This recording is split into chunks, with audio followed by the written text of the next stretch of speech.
Good afternoon, everyone. Paula here with United Alliance Mortgage, and wanted to come to you today as we approach the August start date for the buyer broker compensation changes and just provide you with some information from a lender's perspective. So buyer's agency lawsuit, simply put, is highlighting the need for transparency of the buyer's agency fee. And since you as a buyer's agent are going to be responsible for ensuring your compensation can be met going forward, we want to make sure that you understand how this can impact the buyer's ability to purchase.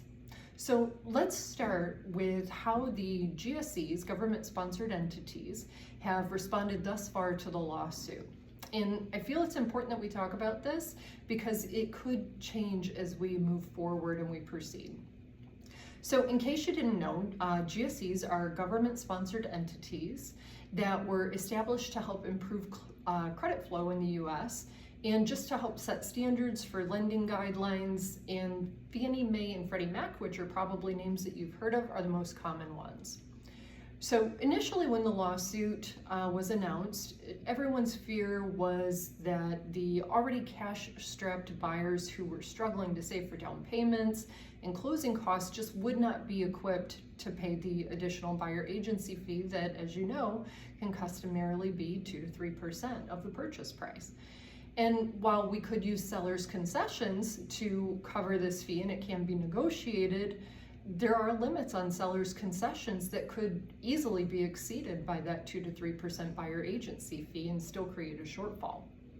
So Fannie Mae and Freddie Mac reacted shortly after the announcement of the settlement by providing us with some clarity on guidelines that already existed under their interested party contributions guideline.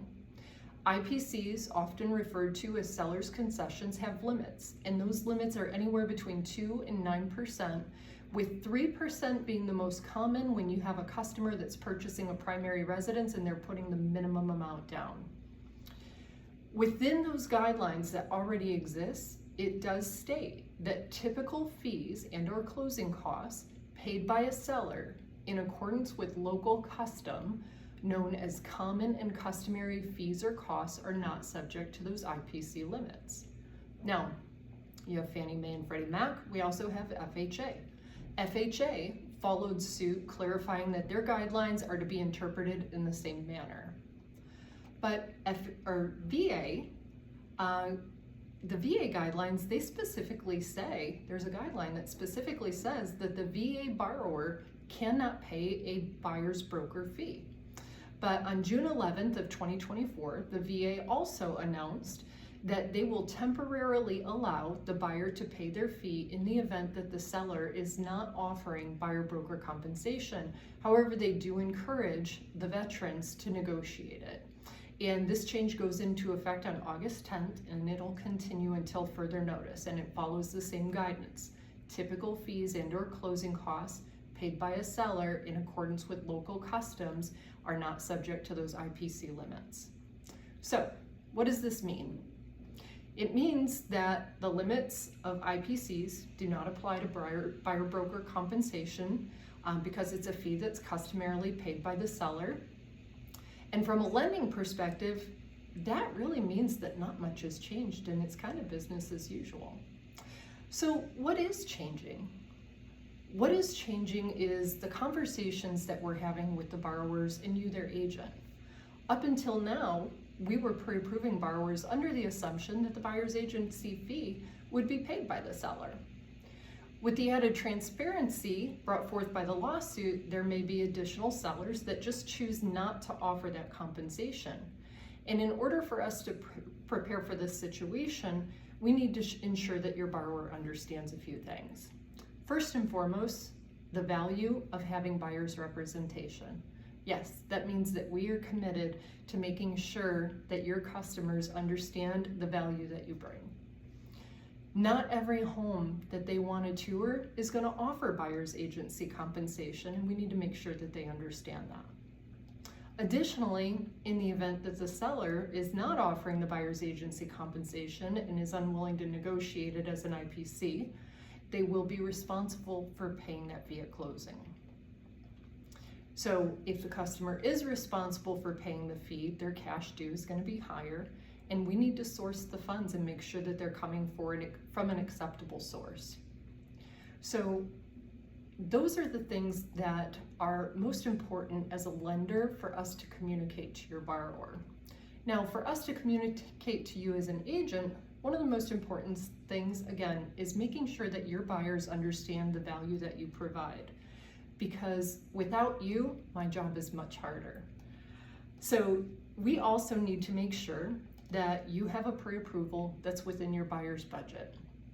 And lastly, that you know whether or not your buyers have sufficient funds to cover your buyer's agency fee. So if you're asking yourself right now, will this change how I write up my purchase contract? Well, that's still to be determined.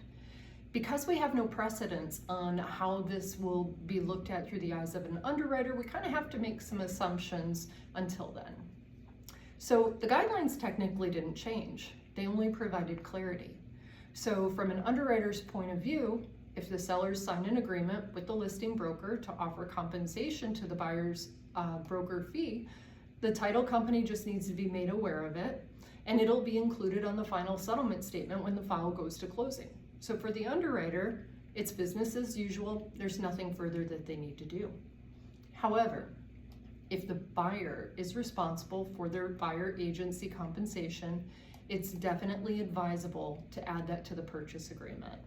What this is going to do is this is going to notify your loan officer that there is an additional fee that's customarily paid by the seller that will be the buyer's responsibility. This will then get added to our fee worksheet. So when we set up the file, we'll add this to the fee worksheet that we submit to underwriting. And then at that point, the underwriter is going to review that file. They're going to make sure that they condition the file for the appropriate funds due at closing, which will include that buyer agency fee, and make sure that we're going to have sufficient funds documented for that customer at closing. Now, this can simply be added to your purchase contract as a note in the note section stating that the buyer is responsible for that fee, what the fee is, and then I would definitely recommend that you include your buyer's compensation agreement in the package that you send over to your loan officer when you send your purchase contract. So just imagine that you forget to add this to the contract and we get all the way to final approval, and the fee that's customarily paid by the seller is not on your purchase contract, right? So you don't put it on there. We schedule closing, title company sends over a final closing settlement statement, and that fee suddenly appears on the buyer's side because you forgot to add it to your contract. Then the file has to go all the way back to underwriting. At that point in time, the underwriter is going to have to reevaluate the file, ensure that your borrower has sufficient funds for closing and that it's from a legitimate source before they can final approve that file and send it back to closing. Now, not only will this likely delay your closing, it could cancel the contract if it's determined that your customer just doesn't have sufficient funds. So, this is one of the many reasons that communication with your lender is just going to become increasingly more important.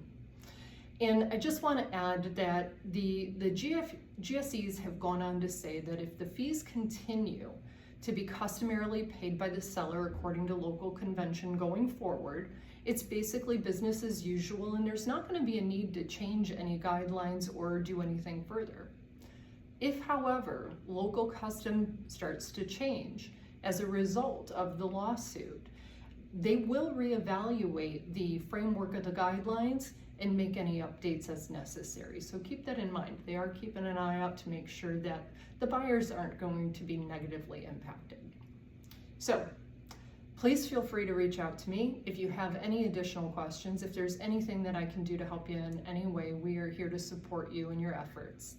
You can reach me via cell at 734-558-6180 or by email at paula@unitedalliancemortgage.com.